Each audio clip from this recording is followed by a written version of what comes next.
Now today I'm going to talk to you about something a bit different. Over the years, you know, I've had many of these Enfields and I've had a lot of problems with the same people who say to me, why would you want to buy one of those rubbish bikes for?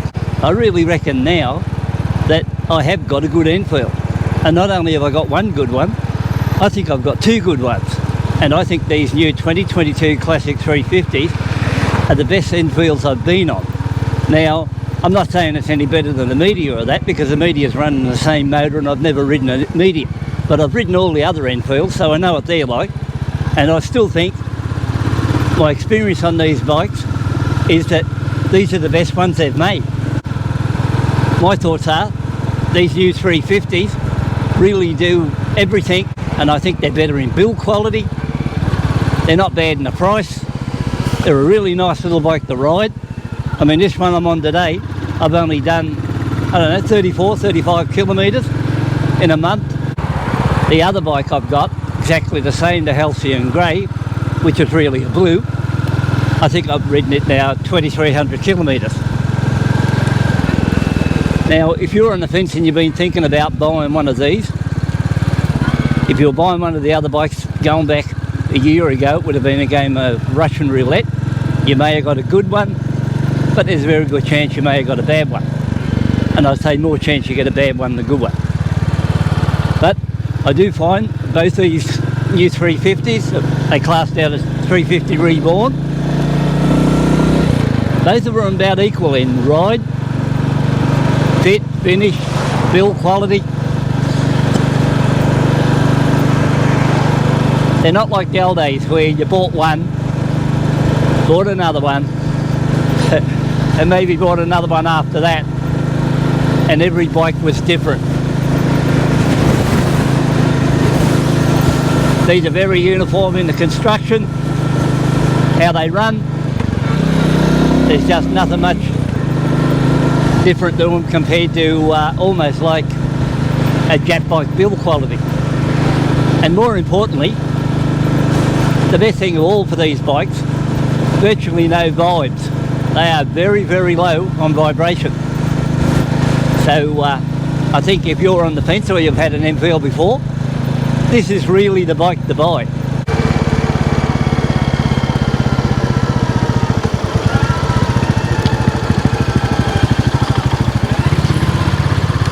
Okay guys, here's a few specs. We might as well get into that, and then I'll just tell you a few other good features about the bike and we'll go from there. It comes in at around 8,000, 8,800 here in Australia, depending on which model you get. You've probably heard it all before. It weighs 195 kilos. I think it's a pretty well balanced bike. It doesn't feel like it weighs 195, so that's one good thing for it. When I had the 500Xs, they appeared to be they felt a lot heavier. We got a 19-inch front wheel, 18-inch rear, runs on Seat tyres, which first I thought were rubbish, but they're better tyres than what I actually thought, so I might as well make that clear. And I'll do a cross-reference from one bike to the other, because they're both exactly the same, and this seems to be following the same pattern as the one I've put 2,300 kilometres on. Yeah, so they both got dual channel ABS, which I think is a really good bonus, and an added safety feature. That's the only electronics you got really, so apart from that, you've just got a fuel injected bike putting out 20 horsepower. So that's that part of it. Now, riding along and putting over, say, 2,300k, okay, the first thing will be the mirrors. The mirrors that come with the bike aren't really what you call crash hot. I can only just see the edge of my shoulders in it, and I can't see really nothing much all apart from that out of it. You know, the one good thing about it, it doesn't vibrate that much or very little, and therefore you can see out of them, but they're just not good mirrors. But if they would have had longer stalks, or maybe they're a lot better on the C5 than what's on this, and I think the reason being where they mounted the mirrors on the C5, they put it off the brake lever itself at the front, where this one they've put it at the back or towards me. I'll show you that when I pull up. So that would be one thing that could be improved, the mirrors. Number two is, for some reason, places outside India, they happen to get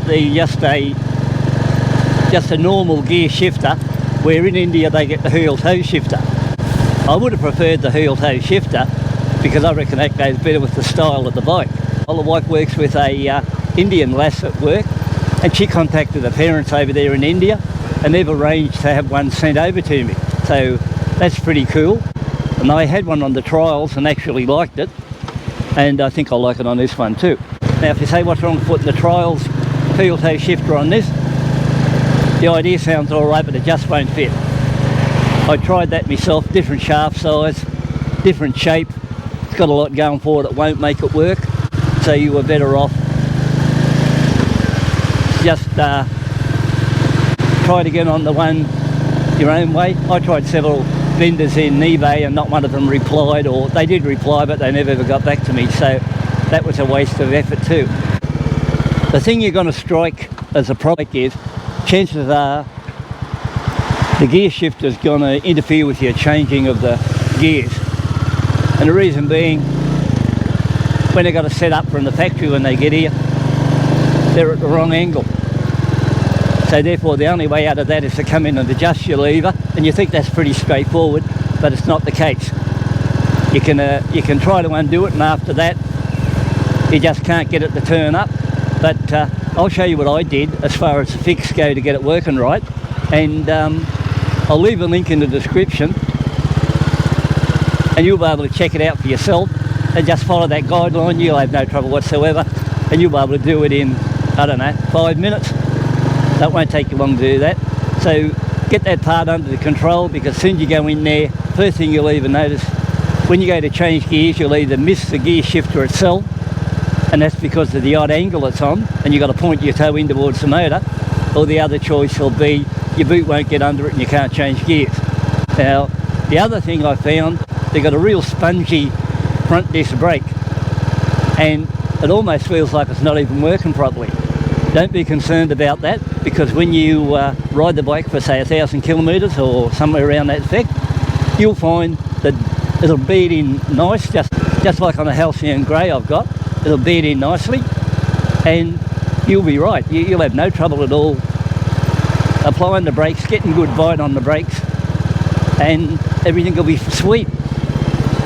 What I will mention, there is a slight bit of jerky throttle, but nothing to worry about. So I think, regardless of how good this bike is to ride, I think its most strong point would be the lack of vibration. It hasn't got very much vibe in it at all, and it's really a great little cycle to ride.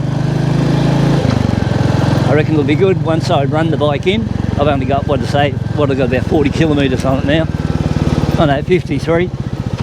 So I haven't done much on it, but later on I'll be able to get into it, give it a bit of a workout, but I've got a good idea how they go, so it doesn't matter a great deal.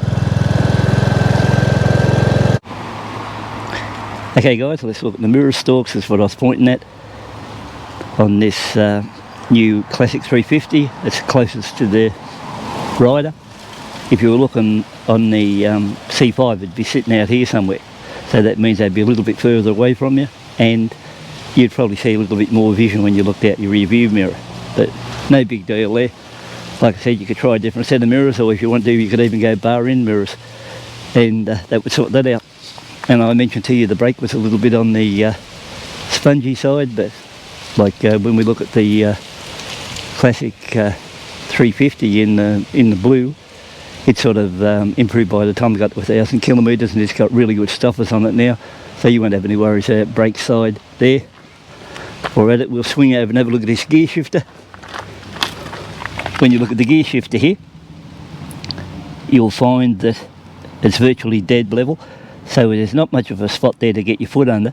If you want to move it up one notch, the fact is when you pull it out of here, it'll hit on the side of the support there, and you won't be able to move it any further. But don't forget, in the description I've got a fix there how to remove part of the frame there. You can go back into it, lift that up, turn it around, and you'll be right after that with no trouble whatsoever. And you'll be able to change gears and you'll be really happy. Apart from that, I did say it had a little bit of a hesitant in the throttle. Sometimes when you're going along you'll feel a little bit of jerkiness, but it's nothing major, so there's nothing wrong in that line there. You'll get used to it, it's only minor, it's just virtually nothing at all. I just thought I'd mention it because I like to tell it as I see it on my clips, not there and sort of look at it with rose-coloured glasses and tell you nothing. So apart from that, it's a really good ride, and I think if you're on the fence and you're thinking about buying one, go ahead and buy one, because I don't think at this stage you'll get a better Enfield to ride than this 350 single. And I think once you get onto it, you'll be 100% satisfied, and it'll give you a lot of smiles per mile. That's the way I'd look at it. And it's a really good, nice little bike to ride, comfortable. Probably seems all right on petrol at the moment, but I never worry about buying a motorbike to see how many miles to the gallon I get, because the other choice is jump in the car and you'll see a bit of a difference there. So once again, thanks for tuning in. Take a look. I'll catch up with you later on the next clip, and we'll go from there.